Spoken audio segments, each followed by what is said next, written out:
बहुत कम ज़र्फ था जो महफिलों को कर गया वीरां। न पूछो हाले यारां, शाम को जब साए ढलते हैं, वो जिसकी रोशनी कच्चे घरों तक भी पहुंचती है, न वो सूरज निकलता है, न अपने दिन बदलते हैं। नाज़रीन, मैं हूं यासिर रशीद और आप मेरा व्लॉग देख रहे हैं। नाज़रीन, जंगल के अंदर कहत साली का समा पैदा हो जाता है। एक बड़ी बैठक होती है जिसमें अशराफिया सारे मौजूद होते हैं और जंगल का बादशाह शेर अपनी मसनद इक़्तिदार के ऊपर बराजमान होता है। वहाँ से एक शाही फरमान जारी किया जाता है कि किफ़ायत शारी की पॉलिसी को अपनाया जाएगा, क्योंकि जंगल में ज़िंदगी गुजारने के लिए अशियाए खुरनोश की कमी हो चुकी है। सबसे पहला फरमान जारी होता है बकरी के लिए कि दिन में खाने को एक बार घास मिलेगी और दिन में 3 बार दूध देना पड़ेगा। ये कुर्बानी बकरी के नाम आती है। बकरी उठती है और शाहवाला के सामने एहतजाज करती है कि माजी में भी जब कहत साली रूनमा हुई थी तो सबसे पहले मुझ पर ही अजाब मुसल्लत किया गया था और मुझे ही कुर्बानी के लिए आगे किया गया था। अब की बार ये अशराफिया भी अपनी कुछ कुर्बानी दे लें। तो शाहवाला का फरमान जारी होता है कि हम तो हराम हैं, हमारा गोश्त मकरू करार दिया गया है, तुम तो हलाल हो, कुर्बानी तुम्हारी ही होगी। पाकिस्तान की मौजूदा सियासी और मौशी सूरत हाल ऐसी ही है। हमें हर दिन एक नया बयान सुनने को मिलता है कि पाकिस्तान का अल्लाह मालिक है, पाकिस्तान डिफॉल्ट नहीं होगा। अल्लाह मालिक है, लेकिन अल्लाह ने जिन लोगों को वसीला बनाया था, वो वसीला पाकिस्तान के अवाम को कोई मुफीद मशवरे ना दे सका, कोई मुफीद इकदामात ना उठा सका। उसी वसीले ने पाकिस्तान को मुआशी दलदल में ऐसा फंसाया है कि अब आके वही अशराफिया ये कहती है कि कुर्बानी तो बकरी को देनी पड़ेगी और बकरी अवाम को बना रखा है। अवाम कब तक कुर्बानी देते रहेंगे? ये आज कहते हैं कि अवाम को कुर्बानी देना पड़ेगी, लेकिन उसके साथ साथ नैब के 300 से ज़ायद केसेस खत्म हो चुके हैं। ये आज कहते हैं अवाम को कुर्बानी देना पड़ेगी, लेकिन उसके साथ साथ अरबों रुपए के मनी लॉन्ड्रिंग के केसेस भी खत्म होते जा रहे हैं। ये कहते हैं अवाम को कुर्बानी देना पड़ेगी, लेकिन आज ही के दिन FIA ने मनी लॉन्ड्रिंग के अरबों रुपए की केसेस को खारिज कर दिया है और बर्रियत का हुक्मनामा जारी कर दिया है। ये जो कशकोल उठाए IMF के सामने, वर्ल्ड बैंक के सामने या यूरोपियन कंट्रीज के सामने या अमेरिका बहादुर के सामने पहुंचते हैं और उन्हें कहते हैं कि पाकिस्तान की मुआशी बदहाली के लिए हमारी इमदाद कर दी जाए, तो इन्हीं की नवाबजादियां लंदन से दुबई में पहुंचती हैं जिनका पुरतपाक इस्तेकबाल किया जाता है। ये अवाम के नाम पर इमदाद मांगने वाले लंदन के अंदर भी अपने बड़े घर रखते हैं, दुबई के अंदर भी बड़े घर रखते हैं और पाकिस्तान आने पे इनका पुरतपाक इस्तेकबाल भी किया जाएगा। यह है पाकिस्तान की सियासी अशराफिया जो हमारे ऊपर मुसल्लत हो चुकी है, जो कहती है मुकद्दमात बनाए जाएंगे, गिरफ्तारी अमल में लाई जाएंगी और गिरफ्तारी करके देखा जाएगा कि उसका रद्द अमल किस तरीके से आता है। आपने इमरान खान को गिरफ्तार करना है, 100 बिस्मिल्लाह कीजिए। आपने शौकत तरीन को गिरफ्तार करना है, मिनट ना लगाइए, उठा लीजिए। आपने शेख रशीद को पाबंदे सलासिल करना है, 2 गाड़ियां भिजवाइए, लाल हवेली को ताला लगवाइए और शेख रशीद को उठा लीजिए।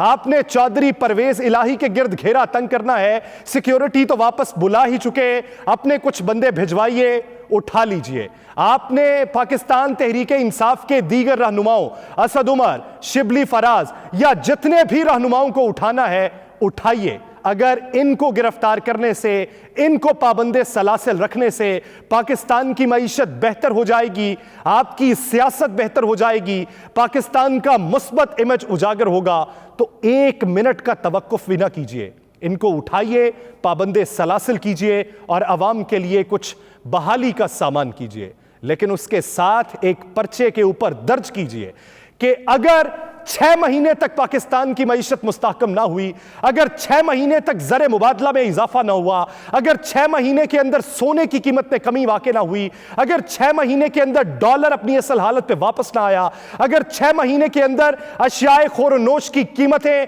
कम ना हुई, किसान को रिलीफ ना दिया गया, इंपोर्टर्स के लिए कुछ बेहतरी का सामान ना किया गया, एक्सपोर्टर्स को सब्सिडी ना दी गई, तो आप सबको पाबंदे सलासिल कर दिया जाएगा। आप तब तक काल कोठरी के अंदर अपनी जिंदगी गुजारेंगे जब तक पाकिस्तान की मईशत मुस्तहकम नहीं हो जाती। आपको तब तक अवाम की नजरों से ओझल रखा जाएगा जब तक यह हुकूमत अपनी साख बहाल नहीं कर सकती। बसूरत दीगर ये सारी चीजें छोड़ दीजिए, ये ढिंडोरा पीटना छोड़ दीजिए। आप माजी करीब के अंदर कहते थे मैं अपनी तजर्बाकारी की बिना पर बता रहा हूं कि डॉलर 200 रुपए से नीचे आ जाएगा, और आज आपके जब रिजर्व 3.2 अरब डॉलर तक पहुंच गए तो आपने यह फैसला किया कि अफगान ट्रांजिट के ऊपर कड़ी नजर रखी जाएगी। जब लोग खजाना कमेटी के अंदर बैठ के आपको बातें सुनाते रहे, जब पूरे मीडिया के ऊपर वावेला होता रहा कि आपका तूरखम और चमन बॉर्डर जो है ये डॉलर की स्मगलिंग का एक बड़ा वसीला बन चुका है, तब आपने आंखों के ऊपर पट्टी बांध रखी थी, तब आपकी जबानें गुंग हो चुकी थीं, तब आप इकदामात नहीं उठाना चाहते थे। और जब एक ही दिन के अंदर सोने की कीमत में 7,000 रुपए इजाफा हुआ, 2,02,500 रुपए फी तोला हो गया, जब 24 घंटों के अंदर डॉलर की कीमत में 31 से लेकर 34 रुपए तक इजाफा हुआ, जब 24 घंटों के अंदर आपको यह दिखाई देना शुरू हुआ कि गाड़ियों की कीमतें बढ़ जाएंगी, आपको यह दिखाई देना शुरू हुआ कि 32 अशियाए जरूरिया की कीमतों में इजाफा हो चुका है, जब आपको यह दिखाई देना शुरू हुआ कि जिन अशिया की कीमतें मुस्तहकम है वो मुस्तकबिल करीब में बहुत ज्यादा बढ़ जाएंगी, तो आज आके आपने अफगान ट्रांजिट के ऊपर नजर रख ली।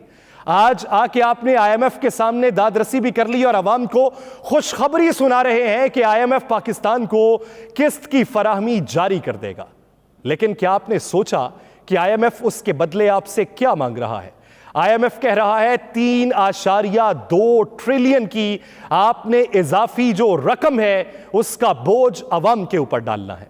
IMF ने आपको यह कह दिया है कि आप अवाम के ऊपर नए टैक्स लगाएंगे, बिजली, गैस, पेट्रोलियम की लेवी बढ़ाएंगे और अवाम के ऊपर कहर को मजीद मुसल्लत करेंगे।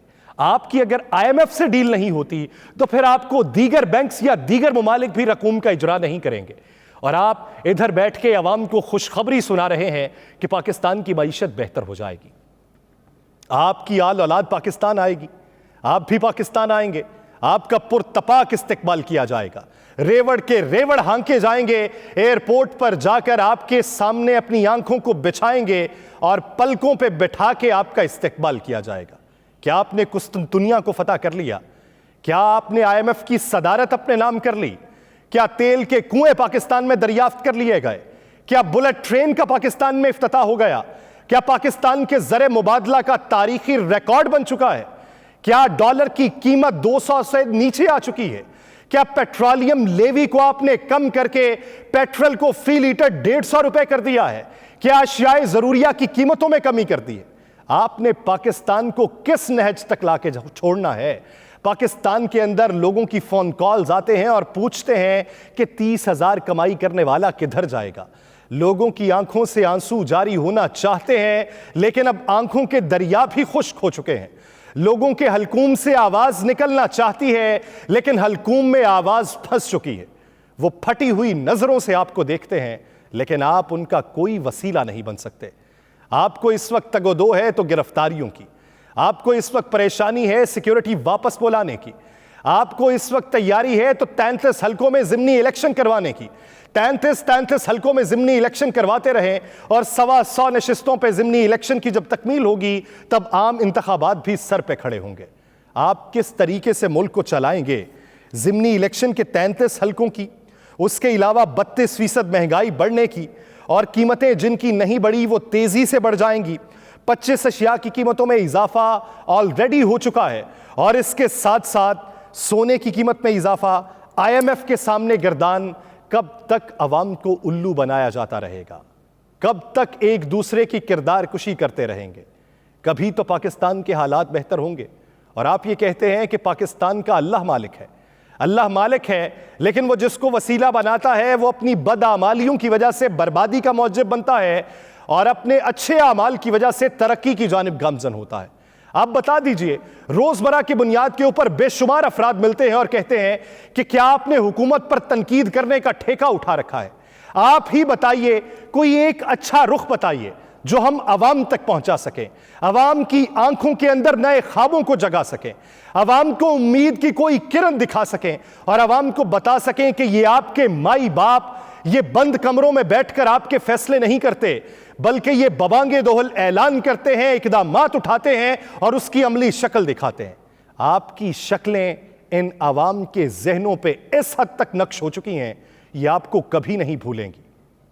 अगर आपने उन्हीं शक्लों को अच्छे अल्फाज में याद रखवाना है तो अपने किरदार को तब्दील करना होगा। बसूरत दीगर पाकिस्तान को तब्दील करने का जो आपने ठेका उठाया था, आप उसमें कामयाब हो चुके हैं। मुझे दीजिए इजाज़त। अल्लाह ने के बाद।